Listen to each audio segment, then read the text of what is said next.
Bonjour à toutes et à tous. Bon, en ce début de semaine, il faut passer par la case vie scolaire.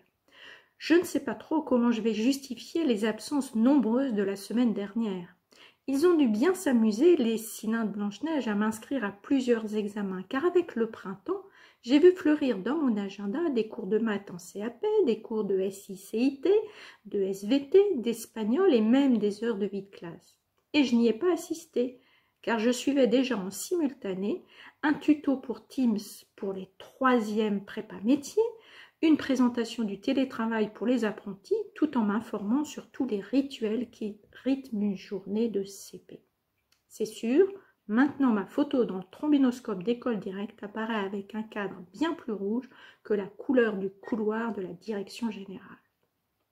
Revenons du côté de nos boîtes mail. Quel trafic! Bientôt plus chargé que nos autoroutes au moment des chassés croisés de l'été. J'avais presque réussi à être à jour.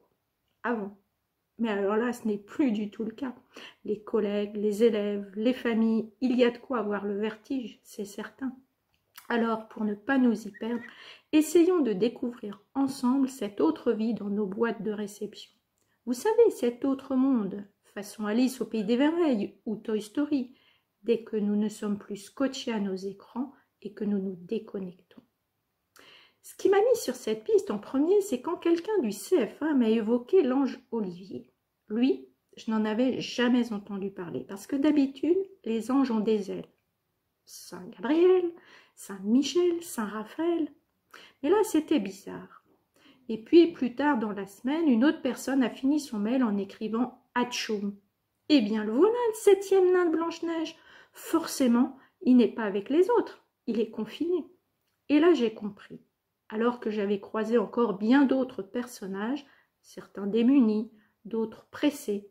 À eux deux, l'ange Olivier et le nain Atchoum, d'un bout à l'autre de la semaine, ils m'ont soufflé la réponse pour garder la sérénité face au nombre de messages.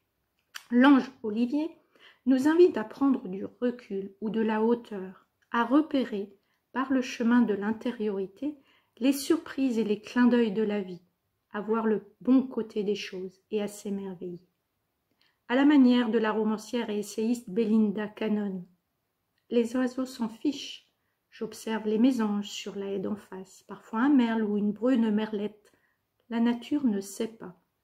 Événement planétaire, et les oiseaux, les arbres, le printemps l'ignorent. Ça me rassure. Alors enfin, plonger en soi et y demeurer longuement.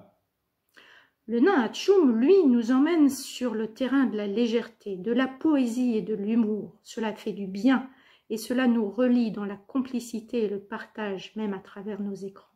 Se sentir relié est signe de la vie qui continue par-delà les distances. Rire et poésie, Victor Hugo nous en parle. Quand tu ris, sur ta bouche l'amour s'épanouit, et le soupçon farouche soudain s'évanouit. Et de nos jours, le père Dominique Auduc, prêtre et clown, complète. Le rire se multiplie et se partage comme une promesse de bonheur ramenée au cœur de chaque maison, rêve d'une promesse d'avenir. Et entre l'ange Olivier et le nain Atchoum, Lewis Carroll fait le lien. Le rire de la joie est en pleine harmonie avec la vie intérieure. Certes, après un moment d'intériorité ou un bel éclat de rire, à l'instant où nous ouvrons nos messageries, le nombre de mails ne s'en trouve pas diminué. Mais peut-être y poserons-nous un autre regard. Et Dominique Auduc écrit aussi ceci. Je suis seule, c'est clair, sur le net je clique, c'est clair et net, mais peut-être un peu moins à cran sur mon écran.